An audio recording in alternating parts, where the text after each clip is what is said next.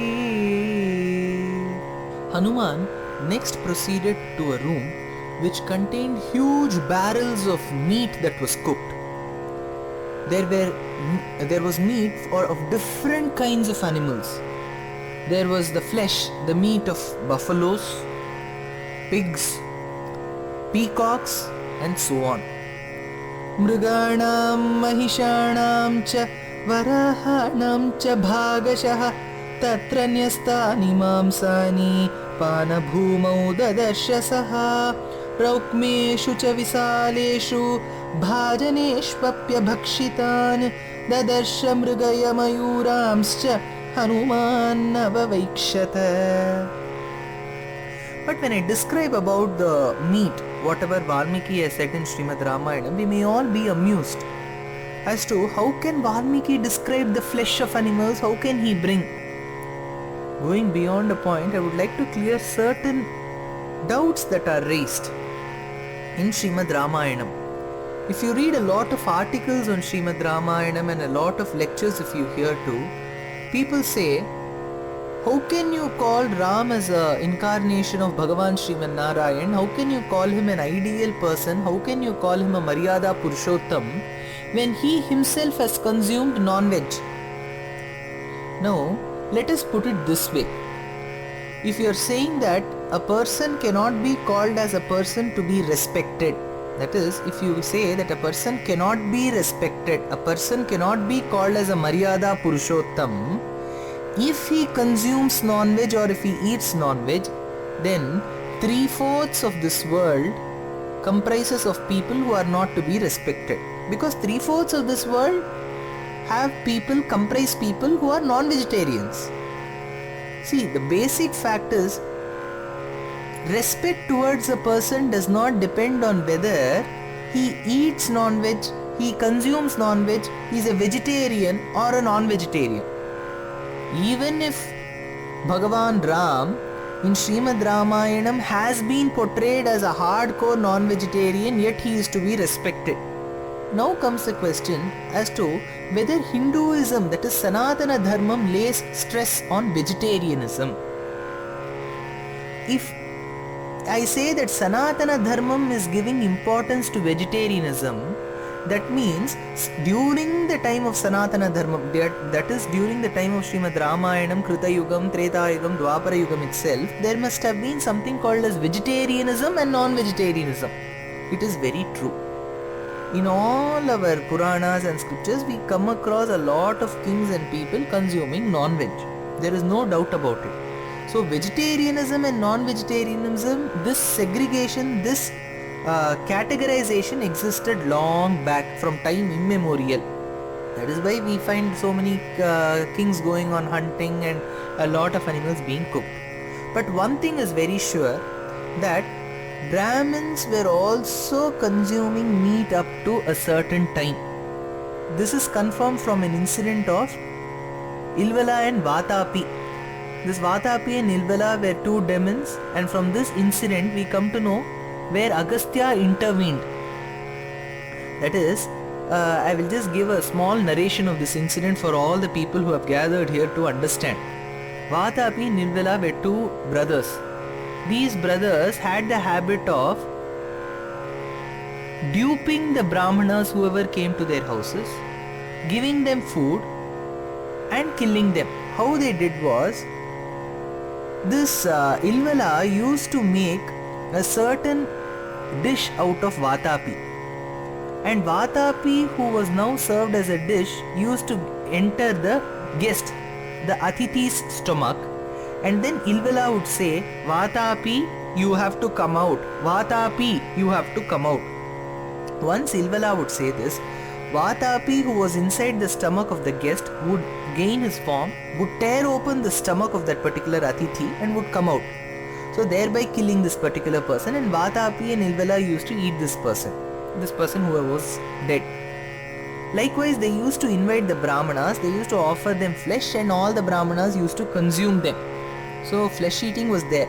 But one day when they invited Agastya Maharishi was also served with a dish who was none other than Vatapi. Ilvala then had the intention, every day he used to call Vatapi come out, Vatapi come out. Agastya, who knew very well that Ilvala will be calling out his brother Vatapi out of his stomach, immediately said, Vatapi Jirno Bhava, let Vatapi get digested. So Vatapi was digested, and Ilvala was also killed because of Agastya's curse. From that day, Agastya said that Brahmana should not engage, should not involve themselves in meat eating. So from that time onwards, and all the Vedic times and all the Puranas, it is seen that Brahmins abstained themselves from meat eating. But now comes the question as to whether the other classes, forgetting the Brahmanas, there are other classes. We have Kshatriyas, Vaishyas and Shudras, whether they can consume meat. Nowhere in our Shastras it is written that they can eat meat and Brahmanas should not. It is said that Brahmanas should not eat meat, where people for their own convenience have deciphered that the other three classes can eat meat. When it is said that Brahmanas should not eat meat, the other classes of people still have a choice whether to eat and not eat. So, in no way a person who eats non-veg is inferior to a person who is a total vegetarian, or in no way being a vegetarian is a great sin and being a non-vegetarian is one adding one feather to your cap. There is no such concept. I am telling you this because a lot of the elements in our society publish books and articles, and even in blogs mention that Ram was a non-vegetarian. They cite a lot of shlokas. If they cite 5 shlokas, I can cite 5 more shlokas, and people who are here can cite 10 more shlokas as to whether Ram was a vegetarian or a non-vegetarian. The concept or the point is not whether Ram was a vegetarian or was a non-vegetarian. The point is what values he has taught to us today. If we are to respect a person only if he is a vegetarian, then 3/4 of this world have to be rejected. Hence, the concept of whether a person is vegetarian or non-vegetarian should not come in our path or in our thinking process as to concluding whether this person should be respected or not. This is one thing. Second thing is, a lot of Brahmins these days, after having gained the Western education, have thought that Brahmanism should not be preserved. When all the other classes of people, that is the Kshatriyas, the Vaishyas and the Shudras are consuming meat, why should I not? When the Vedas say that the Brahmins should not eat non-vegetarian food, they know very well that when non-veg food is given, even the Brahmin is capable of eating. They have not said that the Brahmins cannot eat non-veg. They have said the Brahmins should not eat non-veg. There is a difference. If somebody says that I should not do a certain thing, it means that whatever he has asked me to abstain from can be done by me. But I should not do it because the rule says I should not. Likewise, Brahmins, when you are giving a plate of non-veg food to a Brahmin, even he can eat. It is not that the non-veg will say I will not enter inside the Brahmin's mouth. It will comfortably enter inside the Brahmin's mouth. But the Vedas have said that Brahmins should not eat non-veg. So if we keep on arguing as to Brahmins can also eat, there is no use. Because Vedas have not said that Brahmins cannot eat non-veg. They have said that Brahmins should not eat non-veg. Now comes the question as to without eating non-veg, how can we survive? There are people who are surviving, there are people who are living, there are people who have lived very healthily without non-veg food, there are people who are living, and there will be people who are living. So this question of whether we can live without non-veg food will not come. One point. The second point is, consuming non-veg food, will that be an obstacle? Yes, it will be an obstacle to physical health. That the medical practitioners will have to answer. But to attain Brahma Jnanam, to attain the spiritual knowledge, consuming non-veg food will never be a way. And the third important reason is, if we cite Ram or any other king who appears in our Puranas as an example of whether they consumed meat, why should I not? This is a different case. In Srimad Bhagavatam, we will find that Krishna commits so much of pranks during his childhood. He used to steal butter, he used to utter lies, and now if we start comparing ourselves with Krishna, we should do all those things that are possible by him. He gave the Brahma Jnanam, he gave the essence of all Upanishads in the form of 700 verses to Arjuna on the battlefield of Kurukshetra called as Bhagavad Gita. We cannot recite even 10 verses of Bhagavad Gita. When all the villagers were suffering due to the extreme floods and the heavy rain, they all took refuge under Krishna's feet. And Krishna lifted the Govardhana Parvatam and saved the cattle, the working class, and all people of the village. So when he was able to do so many things, we should also do all that. When our city is also in floods, or whenever there is a mishap in our city, we should also lift a mountain or do such things. When we are not able to do any of those things, any of those miracles, any of those tasks which Krishna performed, and we are comparing ourselves with only those things which we find very comfortable, it is not right. Likewise, Ram gave Uddharanam to Ahalya. He gave the Papa Vimochanam for Ahalya, Viradha, Kabandha. He gave Moksham to Vali, he gave Moksham to Shabari, he protected Sugriva. He has done so many tasks which we will not be able to do. So there is no use in comparing whether Ram ate non-veg, so even I will also eat. Moreover, Bhagavan will not be affected by whether he is eating non-veg or not eating non-veg. His body is not like ours. Our body is made of Panchatattvam. It has earth, fire, water, and so on. It is made up of the elements. But Bhagavan's body, Bhagavan's Shariram is Shuddha Sattvam. It does not have Rajogunam or Tamogunam. It has only Sattva Gunam. Whether he consumes non-veg, whether he does not consume non-veg, whether he drinks water or whether he lives without water for 10 days, it will not affect his Shariram. So putting ourselves on par with Ram is just a talk of worthless bauble. If we keep on talking on this, there is no use. I am telling this because as Valmiki has described the different kinds of meat what Hanuman has seen, we will get so many questions cropped up in our mind. But our major aims to enjoy the Paramanandam, to have a Paramanandam of Srimad Ramayanam by Valmiki. And if we get such useless questions in our mind, we will not be able to enjoy and relish the beauty of Srimad Ramayanam. As Hanuman goes to the next apartment after having seen the flesh of various animals, he sees various barrels full of liquor. Rajateshu cha kumbheshu jambunadamayeshu cha panasreshtham tatha bhumim kapistatra dadarshyasaha. Then, after having come out of that room, he again starts thinking. Initially I saw the women sleeping in obscene postures. Now I have seen various kinds of meat and liquor. What am I doing? Then he again convinces himself and says, my mission is to search Sita, and to search my mother Sita, I have to come across such obstacles. So this won't affect my devotion, my bhakti and my celibacy. Tadidam margitam tavacchuddhena manasa maya. But he was also surprised, for he searched all the mansions in Lanka. He searched the Antavpuram where all the ladies were sleeping. Then he went inside the kitchen where there were different kinds of meat and liquor placed. Then he went even inside Ravana's Antavpuram where he saw Ravana and his wife sleeping, but he could not find Sita anywhere. After having not found Sita anywhere, he started thinking that Ravana must have killed Sita and consumed her flesh. So he came to know that Sita must have been dead. After having assumed that Sita must have been dead, he says, Ravanantah puram sarvam drishyate na cha Janaki. Drishyate na cha Janaki. I can see everybody in Lanka except Janaki. So Ravana must have killed her and consumed her flesh. Sita must be dead. Dhruvam na Sita dhriyate yatha name vichinvato darshanameti Maithili. I am not able to find Maithili anywhere. Then he starts thinking of the consequences.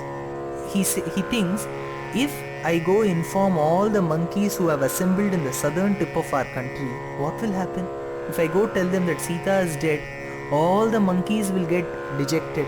They will all die. If all the monkeys die after having heard the death of their husbands, the monkeys' wives will also die. Angada will die. Jambavan will die. After having seen his entire kingdom die, Sugriva will undoubtedly die. And if Sugriva dies, Ram will surely die. And will Lakshmana live when Ram is dead? Lakshmana will also die. If Ram and Lakshmana are dead, how will Bharata and Shatrughna live? They will also die.